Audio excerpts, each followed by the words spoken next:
aqui é o Yatá, novamente aqui com vocês. Estamos aqui no lançamento de livros, né, junto com o Elcio, né? Veio lançar aqui o livro Avocim, e daí? Poderia falar um pouco sobre esse livro, assim? Esse livro, rapaz, foi baseado numa experiência pessoal. Quando eu soube que ia ser avô aos 50 anos de idade. Quando eu esperava ser avô bem depois. Então isso causou um desequilíbrio, no bom sentido, na minha cabeça. Porque eu vi que uma nova etapa de vida estava começando e eu cheguei à conclusão de que eu estava ficando velho. Eu já sou um velho. Eu sou capaz de jurar que as pessoas da rua, quando eu passei, E aí a peça se baseia nisso. Ele começa a ficar neurótico em relação a isso. Não que eu seja exatamente como personagem, eu carreguei nas tintas, mas você realmente fica neurótico. Você começa a se achar velho, começa a achar que a sua época acabou. Numa época que você estava ainda se sentindo jovem. Então é muito interessante, porque ele confunde as coisas todas e no final ele adora a ideia de ser avô, que é uma ideia adorável. De repente está aí. Pô, fiquei 2 anos solteiro, não me casei de novo e já sou avô. É muita sacanagem. Então isso seria meio uma autobiografia, certo? Seria. Qualquer semelhança não é coincidência não, é a pura verdade. Na hora que você escreveu o livro, você pensou mais do lado da comédia ou do drama da situação? Não, da comédia. Não, assim, no geral, você pensou mais do lado cômico, do lado dramático? Do lado cômico, né? Porque o dramático na realidade não existe, você que faz, né? Sim. Mas é o lado cômico, aí tem várias situações que são relatadas no livro que não aconteceram necessariamente naquela fase, né? Mas aconteceram na minha vida e que eu procurei retratar aqui de uma forma muito divertida.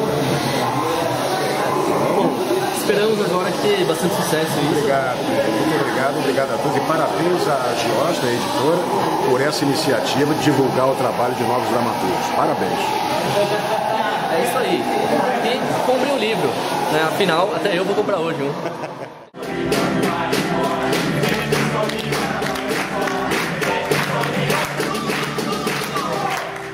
Agora a entrevista com o Euclides Rocco. Poderia falar um pouco sobre esse livro que estão lançando hoje? O livro, evidentemente, é uma peça de teatro, como toda a edição da Giostra, né? E ele trata da história de uma atriz que foi muito famosa nos anos 80 e 90 e agora está numa decadência, ela não tem mais trabalho e profundamente deprimida, não toma banho. Então a história trata desse problema, do problema da exclusão do mercado de trabalho. Aqui, na peça, é uma atriz de teatro, mas a gente pode extrapolar esse tipo de problema para as outras atividades humanas que também acabam triturando as pessoas e a hora que não serve mais, joga fora, né? Então o texto fundamentalmente trata disso e trata do renascer dessa atriz que era uma estrela, porque ela acaba tendo contato com um jovem e esse jovem, como ele faz psicologia e começa a se aproximar muito dessa mulher que ela começa como uma velha e andrágios, acaba terminando com uma mulher sensual no esplendor da sua feminilidade. Metendo na sua vida por conversar com o Antônio, mãe. Vocês não estão apenas conversando, vocês iniciaram um relacionamento. Você se baseou em alguma atriz específica? Não.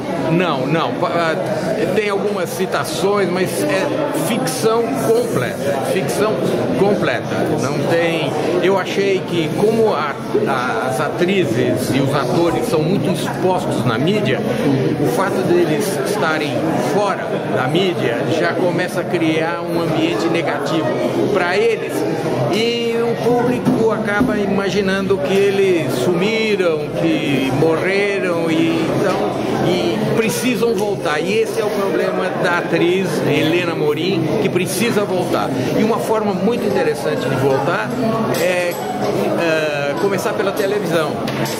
Ela adora o teatro, mas ela faz uma concessão a ela mesma e volta aos palcos, entre aspas, para fazer novela. Em decorrência disso, ela começa a ser muito conhecida e aí aparece a oportunidade dela voltar aos palcos, daí o nome do livro, Renasce uma Estrela. Você dedicaria esse livro a algumas pessoas em especial? Ou...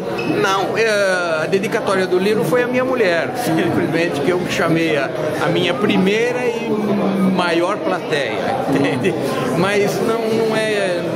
Ontem nós tivemos uma leitura no MASP, foi uma leitura, foi muito bem, eu saí de lá extremamente satisfeito, as palavras foram muito elogiosas e não eram palavras de amigos, não, são pessoas que estão acostumadas a ouvir leituras dramáticas, são exigentes e o texto foi muito bem recebido. Claro, você falou aquilo antes de saber que iria se interessar pelo garoto, evidentemente. Ai, meu Deus, mãe, me deixe com o Antônio, para de pensar que ainda provoca algum interesse. Nem a caminho dos 60 você perde a mania de querer arrasar corações. Nunca foi. Assim, o seu plano seria mais fazer só para teatro ou pretende jogar para cinema, quadrinhos, essa história também? Olha, eu não tenho assim maiores vivências com teatro. Eu tenho, das minhas peças, 11 delas já foram montadas por grupos amadores, mas eu acho que essa peça daria um roteiro cinematográfico. Seria possível fazer, mas eu não me aventuraria por alguns motivos. Em primeiro lugar, porque eu não tenho essa vivência. Em outro lugar, que a captação de recursos é muito difícil, né? E todos sabem disso, que é onde entrava. Até dizem que o produtor executivo é que é a pessoa mais importante no teatro, que é o cara que tem a grana, né? Bom, agradeço pela entrevista aqui. Eu é que agradeço, viu? Muito obrigado pela oportunidade. Impressionei homens a caminho dos 30, a caminho dos 40, a caminho dos 50. E agora eu posso impressionar a caminho dos 60. E você não tem ideia do que se pode sentir e fazer na minha idade. Eu acho que eu nunca me senti tão completa como agora. Isso tá no ar. Se você quer saber mesmo, eu tô apaixonada pelo Antônio, sim, e ele deve estar por mim. Bom, estamos aqui no Teatro Augusta, no lançamento do livro Renasce uma Estrela, do Euclides Rocco. Eu estou muito feliz em participar dessa leitura de um trecho do livro, para mostrar um pouquinho do que se trata o livro. E é sempre bom. Eu, como artista, sempre gosto de participar de leitura, de participar de eventos desse segmento. Maravilhosa, só isso. Não se iluda, mãe. Não crie príncipes encantados nessa altura da vida. Por quê? Você acha que o prazo de validade da minha certidão de nascimento venceu?